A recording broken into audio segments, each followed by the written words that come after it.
with Nick Cavins. So last week we finished off with the offense. This week it's the defense, a complete breakdown about this roster and what Greg thinks is going to happen moving forward. Let's start with the defensive line, Greg. Obviously, lots of changes, a ton of changes along the front. How do you see this falling along as we get ready for camp to start up in about a month or two? Well, the first thing, Nick, is I think this team, and I don't think we've talked about this too much. Maybe we've hinted at it, but I don't think this is a big deal. But for some people, it will be. I think this team's going to be a 3-4.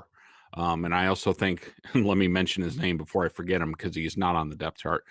But I think the signing of Harvey Lange, the former undrafted free agent here, who got in a car crash, had injury issues, played well for the Jets, especially against the Patriots last year. He was flying around the field. He's another linebacker, like I tweeted the other day. I think they now have 8 billion linebackers. And so I think it goes to that this team's going to be a base 3-4.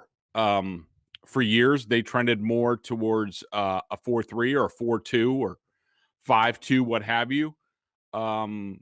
Now, at least the starting off point, I think, is going to be a 3-4, which means 3 defensive linemen. Now, look, I've talked to people around the team, and I asked them about linebackers or what have you, and what are you going to do? And they're like, it's not going to matter. I mean, we play almost 60% of our snaps out of sub is the answer that I get. So, look, I would say it's not insignificant because of all the run difficulties that they had. And the run difficulties, which we talked about ad nauseum, Nick, set the stage for they couldn't play any defense. They had the worst first and second down defense in the league. It led to third downs that were manageable for the other team. They couldn't get off the field. And so it's got to start with the run defense. And I think the Patriots over the years, traditionally, when they've really needed to stop a run against a team, they've been in the 3-4. So I think their base is going to be 3-4. And when I look at the defensive line, I think the opening day starters for now are going to be Henry Anderson. Right or left end doesn't really matter. They mostly go to strength of the formation. But I would say Henry Anderson at right end, Davon Godchow, who they signed from Miami as the nose tackle to open, and Lawrence Guy at the other defensive end. I think those are right now. They're the most experienced guys. And look, I think Anderson's position is in competition, and I think you could lump a bunch of guys in there, including Byron Cowart, Carl Davis. Spence is more of a nose tackle. Montravius Adams, who they signed from the Packers, if I remember correctly, and Christian Barmore, who they traded up in the second round to get. I think Godchow and Guy are going to play, and they're going to play a lot. The third position on the defensive line is there's a little bit of a competition there. I think that Anderson has a big leg up. He's played in this style of defense, whether it was the Colts or the Jets. He knows what's expected. He's a lunch pail type of guy. He's not going to really provide all that many splash plays, but he knows what's going on. He's long. He's tough to move. So I think he clearly has an edge at the other position. But I do think that there will be a competition, and I think that Barmore has the best chance in my mind. If he pops in training camp, if he's consistent, if he does all the right things behind the scenes. I don't put it out of question. I don't think he's going to start, but I think he'll get significant minutes probably in sub to start. So is he your guy to surprise possibly on that defensive line? Good question. My guy to surprise there. Yeah, see, I'm a little bit down on Cowart. He had a chance. Last year was his golden opportunity to sort of, take a starting role and roll with it, and he just never took it. I think they really like Carl Davis and Akeem Spence. But yeah, I guess I would have to say by default, I guess I would have to say Barmore.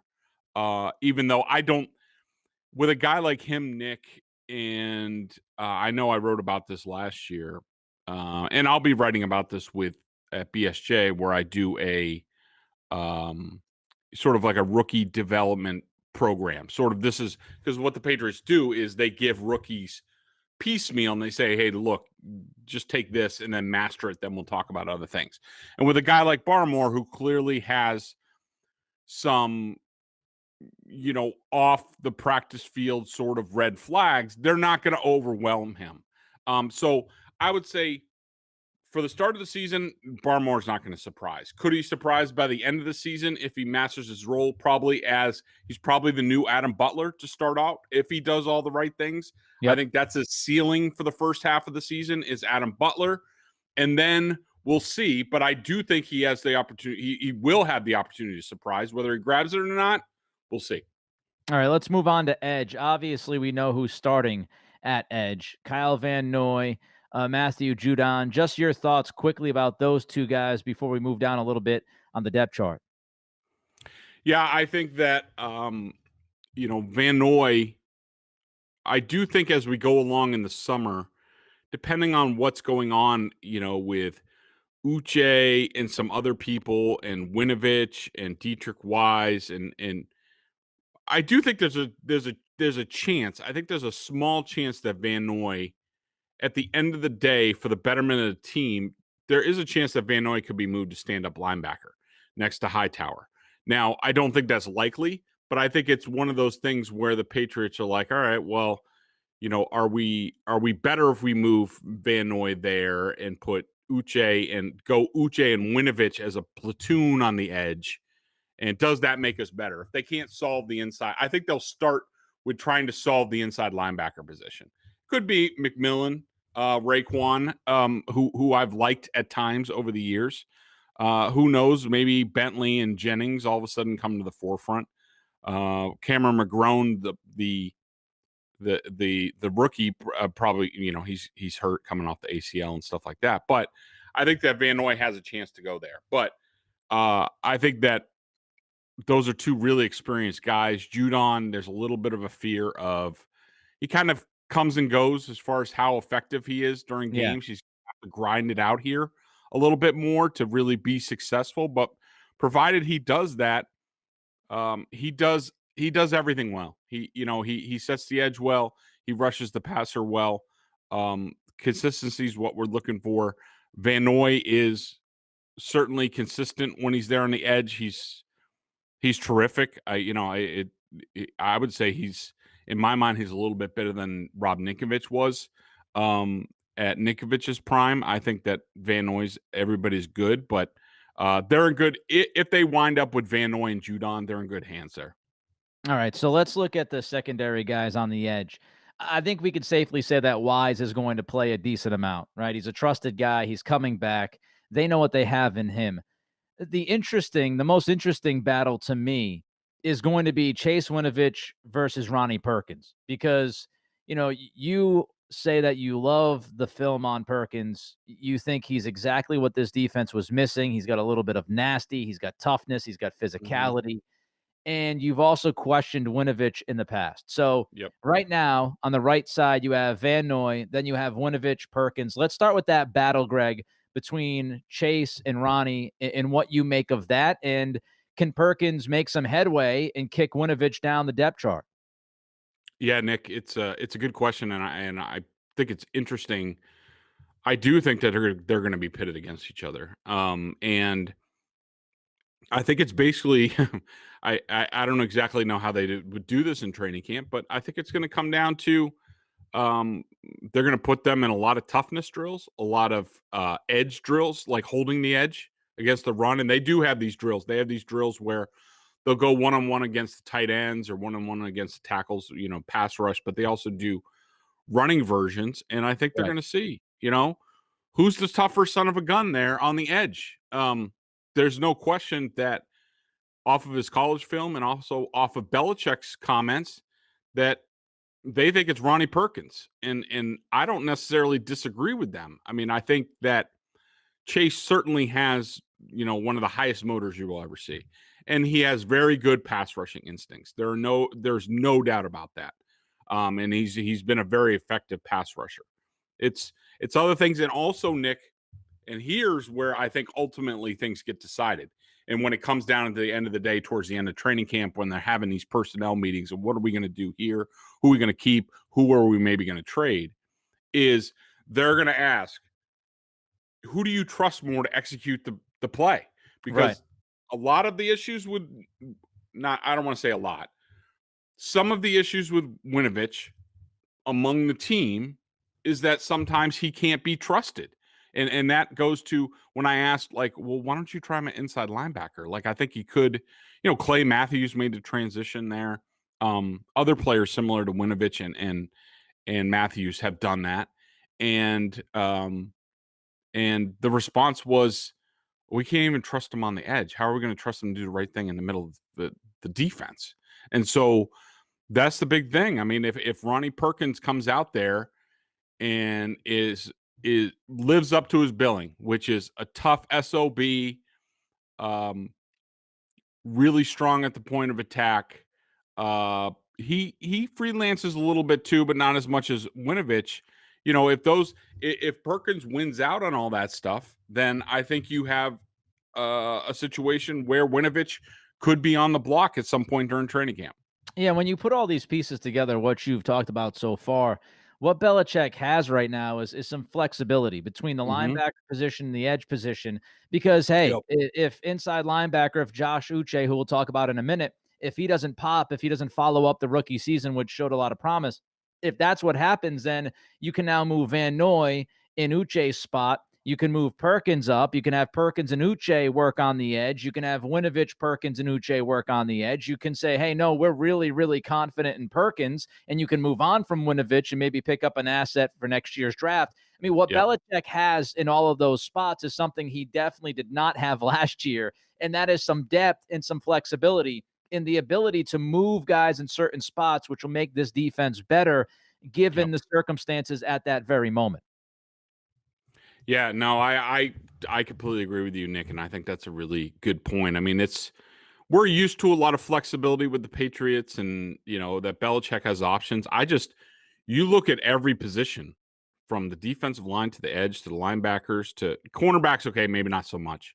Maybe they will at some point down the line. The safeties, they have multiple types of guys. Like, I don't think there's ever been a training camp heading into a training camp, Nick, where I've looked at a roster and been like, at the end of the day, I don't know where the puzzle pieces are going to come down. I mean, you have a lot of guys that could play multiple positions. And we know that the Patriots are always like, it's cliche. It's ridiculous beating like a dead horse around here. The Patriots look for versatility and they want this and they want that. And that's certainly been a constant theme throughout the years, but I've never seen anything like this. I mean, just look at the safeties, for example, Nick, and we'll get into them. But Devin McCourty's one guy, former cornerback safety. Jalen Mills, former quarterback safety. Is he a cornerback? Who knows? Adrian Phillips can play box and free. Kyle Duggar can play linebacker and safety. I feel like I'm missing somebody there at safety, but Patrick Chung retired. But there's just a lot of different moving parts, and I think more than any other, this is going to be fascinating to see how things come down at the end. And right now, the Patriots can go in a lot of different directions, and as we've said before, it's going to come down to the practice field. There's going to be a lot of competition this camp, and hopefully that pushes the group up instead of holding them back. All right, so let's look at inside linebacker. Dante Hightower, we know who he is. We know how good he is. We'll see what happens since he was gone last year. What's he look like early on? But Hightower absolutely is going to start in one of those spots. And then you look at some of the others, right? Raekwon McMillan is a guy, as you said, in spots he's kind of stuck out to you. Other times, not really so much. This morning, we've heard that Cam McGrone is likely going to sit the entire season. So I don't know how much he's going to factor in. A guy that jumped out at me at times, Greg, last year was Terez Hall. I thought at times he had games where he punished people downhill. He showed some quickness from sideline to sideline. But, again, he's a guy that's kind of, he's on the depth chart. But he's somebody who could flash every once in a while. The thing that is most interesting to me, though, is Uche Bentley. Yep. because a lot of people, I think, might go in and say, well, maybe Belichick plays it safe. Maybe he starts Hightower and Bentley, the two vets. You actually have Uche over Bentley to start with Mhm. Hightower. Your thoughts on Uche following up a rookie season that, hey, he showed a lot at certain times of what he can do. And I think people, including myself and you, are excited to see what he has in store for his sophomore season. Yeah. First off, let me get a couple of jokes off my chest. Okay. So the Terez Hall thing, yeah, you're right. I mean, he did flash at times last year. I just think it's like, it's what's the cliche in media? It's it. Yeah, actually, I'm not going to say it because who knows? Maybe I'll get in trouble for it. But let's just say that, um, it, Terez Hall being out there was, a little bit like last call at the bar. Like Yeah. yeah, when you're ready to exit. There's a lot of things that look good with what went on that defense last year. And then Cameron McGrone, I just can't get the scene out of the town. When it's like, only in Boston do you is someone named Albert McGlone. And I think Cam McGrone. I think his nickname is going to be the town from now on because he reminds me. What's that guy's name? Slane, who played the driver in the town. I can't Yeah, remember. come on, man. I have a It's one of bad my memory with movies and stuff like that's that. I one can't remember. that's one of All my favorite movies. But right. so yeah, Hightower. Look, I do think it's. I don't want to alarm people, but I do think it's interesting that there's been sort of a dearth of Dante Hightower news. Not that I think that he's not coming back. I mean, I think we've been reporting since December that it looked like a lot of the guys were coming back. Of course, Patrick Chung retired, and I think somebody else might have been released at some point, but I don't know. But anyways, hopefully he follows through, comes back. I don't think it's that big of a deal that he's missed a year. I hear from a lot of fans, and they're just like, "Oh, he hasn't played football in a year," and there was some of that talk with the college football opt-outs. I don't think it really affected the opt-outs all that much in this draft, and I don't think it's going to affect these guys. I think there's nothing. A lot of these guys get hurt and they're out for the year. I Right. mean, and then they come back. I mean, so what's the difference? Sure, there's going to be a breaking in period, but at least there is going to be a real off season for them. If it was like COVID last year and there was a similar situation, then you might be a little bit worried. But I feel good about Hightower getting in his work. McMillian, I think there's a three-way race between McMillian, Uche, and Bentley for the other linebacker spot. And again, if none of those guys take a step up, or maybe Uche is better on the edge, then maybe they, out of desperation, they say, you know what? Let's take a look at this in practice for this practice. Let's look at Van Noy next to Hightower. Right. Let's move Uche to the edge, or maybe start Winovich or start Perkins. It won't happen with Perkins, but you get my drift.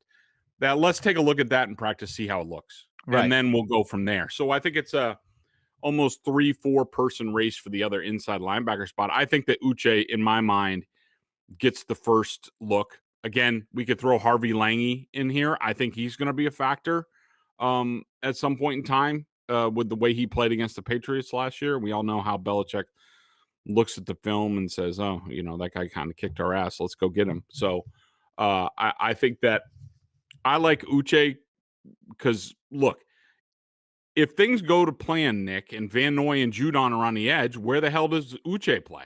Yeah. I mean, he has to play somewhere, and he was a high enough pick. Yeah, he's got to play somewhere. Not just he's a high enough pick. I think he earned it last year by what he showed when he was given opportunity, which really brings me to the next guy. We've sat here and we just mentioned 4, 5, 6 different names. We have not mentioned Anthony Jennings. Yeah, I don't know what to do with him. I don't. I mean, unfortunately, I don't think he was a bad player last year, and he struggled in. Well, let me change that.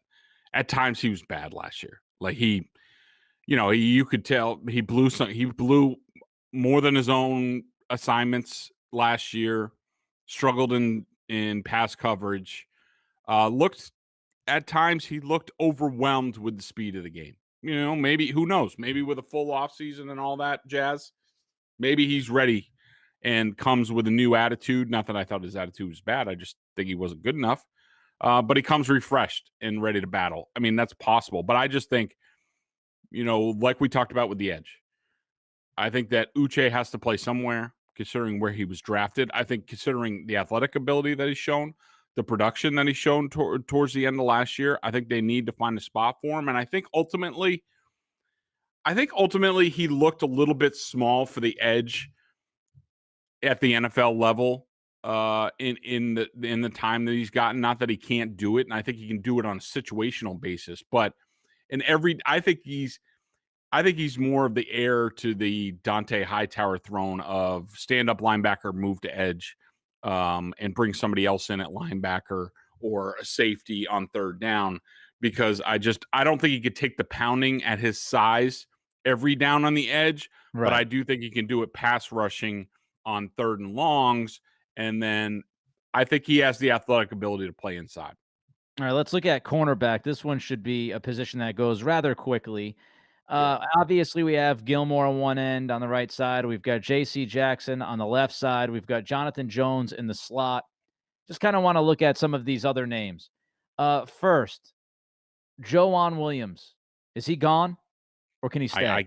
I can't see it. Unless he is completely reborn, I cannot see a situation where he is on the roster come cut downs, save injuries. I just can't see it. He's never had a role in this team. There's no ready role for him.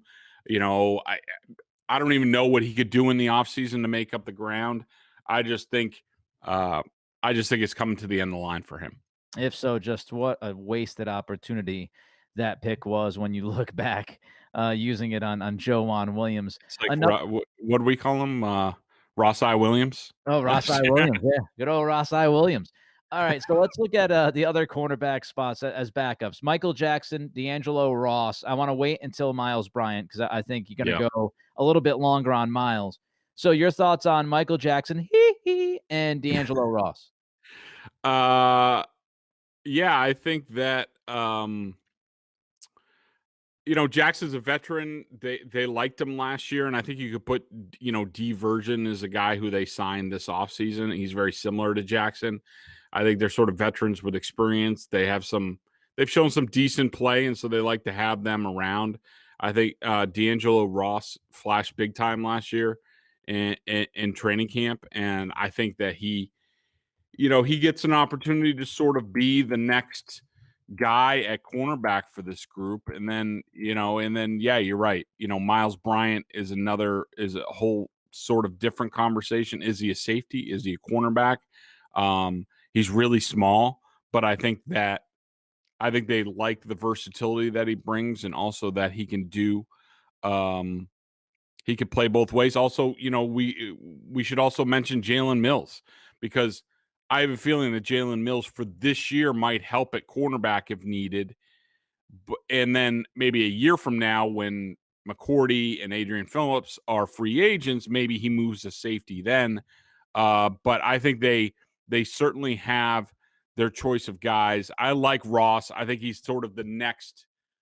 If you're looking for a guy to be the next Malcolm Butler, the next J.C. Jackson as the undrafted free agent, it's D'Angelo Ross. I mean, that's been what he's shown to this point. You could also make the argument for Miles Bryant, but I think he's just different because I think he might ultimately be a safety. I mean, for him as an undrafted rookie last year in COVID, everybody loves to make excuses for players in COVID. They never really sing the praises of guys who actually didn't use that as a crutch or an excuse and who went to another level. But for an undrafted rookie in COVID to play at times at both cornerback and safety for the Patriots outside of an emergency situation, it's unheard of. I've never seen that before. And so, you know, sometimes he lacks a little bit physically in terms of how he plays. He's a guy, remember, Nick, I think we talked about this in the last offensive podcast, when we talked about Gunner and how he remade his body from one year to the next. You were like, Okay, now he looks like an NFL player. He didn't before. I think Miles Bryant is my candidate to show up in veteran minicamp in June, and we're like, holy crap, who the hell is that guy? And all of a sudden, he's a real player, sort of, nickel, joker, whatever type of player. I think him and D'Angelo Ross are sort of the next wave, and I'll be interested to see what Miles Bryant looks like this year physically and where the Patriots put him to open up minicamp, because what he did last year, underrated, underappreciated how big that was, what the Patriots asked of him last year. All right, let's jump back to safety here because, I feel like when Jalen Mills signed with the Patriots, it caught us, at least many of us, off guard. Said, wait a minute, Jalen Mills, huh? What? And then Patrick Chung retires. And Yeah. then you look at McCourty and Phillips being free agents after this year, and you go, okay, now it starts to make a lot more sense why they bring in Mills. You talked about his versatility. You expect right now what's on your depth chart, McCourty and Phillips to be the starters. Just a little bit about those guys before we move on to Duggar and Mills. Yeah. I think that I heard a lot last year, Nick, and I'm sure you heard it too. A lot of people were like, well, McCourty's not playing that well this year. What's wrong with McCourty? Did he even want to come back? Has he lost a step? And I do think that he's lost maybe a half a step or something like that. But to me, what you saw last year out of Devin McCourty, a couple different things. Number one, without Duron Harmon, they never had another deep safety option on third downs, bring in there. You put Duron Harmon at center field, and now all of a sudden Devin McCourty gets to be the robber and, read the quarterback's eyes and go make plays. Right. That's really what his forte was. He never really got to do that last year because they never had any other options. I mean, to the point that by the end of the season, they were using undrafted free agent Miles Bryant in that role. Enter Jalen Mills as sort of, I think he's going to be the Duron Harmon role to start this year. And I think that frees up Devin McCourty. I think that you will see Devin McCourty rebound and have a better year, even though he's getting, older and older. He's the type of guy, he reminds me of the Rod Woodson types, the Champ Bailey types, the Darryl Green types that they play forever, that they're just built to play football. And I think Devin McCourty is just that. I mean, God, the guy's been, of course, me being a Rutgers grad, I've seen Devin McCourty since he was basically a baby at Rutgers to now. And he's been like the same player throughout his career, like this in the same levels, the same consistency. It's he's the same damn guy. Yeah, he is. And he's going to be 80 and he's probably going to look the same and probably can run like Michael Vick ran a 4.75 the other day at the Rich Eisen thing. Like that's going to be Devin McCourty. And so, I think them getting Mills has really, we should see Devin McCourty rebound. Adrian Phillips, now that they have 8 billion linebackers, now Adrian Phillips doesn't have to get run over by 300-pound tackles every week. I think you called it the Lollipop Guild at one point last year. Oh yeah, I said here we go with the Lollipop Guild, and then of course they got run over and couldn't get off the field and all that stuff. So no more. I mean, if they do go to the Lollipop Guild, it'll be of their own choosing, and like I'm fine with Kyle Duggar can be in my Lollipop Guild. That dude will, jack some people up. In he'd be one of those mean guys in the Lollipop Guild. But Phillips is just. Thank God now he can roam a little bit more and do what when he was with the Chargers, he also excelled in the robber role. So now all of a sudden you could have a situation where Devin McCourty and Adrian Phillips are sort of alternating and the quarterback's like, I'm not sure who the robber is going to be. And they're going back and forth and baiting him. And so I could see a lot of really interesting games there. But I think, the Patriots, even without Patrick Chung, Duggar, Bledsoe, the draft pick, they're in really good hands right now at safety, at both safety spots, and possibly into the future, depending on what they do with those two free agents. I just want to ask you one question about Duggar. How good do you think he could be this year? It's a great question, Nick, and there's no question that I have a little bit on the line with Kyle Duggar because basically like 1 or 2 games into his career, I was calling him a star, and You thought about Jamal Adams. the next Jamal Adams, and we'll see. I mean, I'm hoping he's damn good, that's for sure.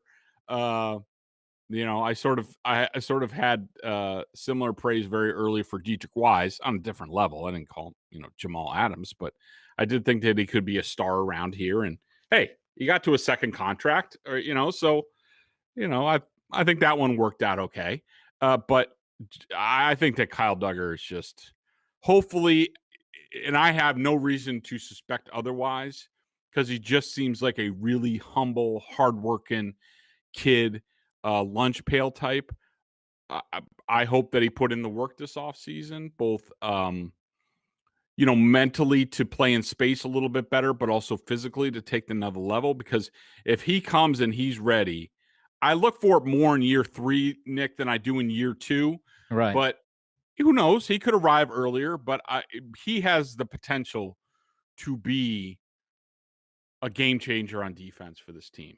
He has that type of potential, and kudos to Belichick, for the draft pick. Hopefully it keeps working out for them. I just think the kid has star written all over him, but we'll see. Here's one last thing I'll say about this defense as a whole. And I think it's interesting. We talked about the flexibility, but also when you look at the mix of veteran and young, it gives you a feel of like, okay, Finally. yeah, this exactly. This isn't a defense on its last leg, so to speak. You Yep. think McCourty can play forever, but you look at Duggar, you look at Uche, you look at hopefully Barmore, you look at Ronnie Perkins, even you look at Winovich, if he can get it going a little bit more consistently. J.C. Jackson, he might not be around for a while, but he's a younger guy. Like, you have the mix of young, which makes you feel like this defense has some potential to grow and get better. And it's just which guys are going to survive and how long will they be here? Between Phillips and Hightower and Gilmore, how much do those guys have left? But, Patriots fans can look at this defense and say, hey, we got some guys we can get excited about over the next couple of years. This isn't just, okay, we feel like we're playing out the string or we're worried about the impending doom of the age of this defense. You've got some building blocks, and maybe Anthony Jennings does something. Who knows? Maybe.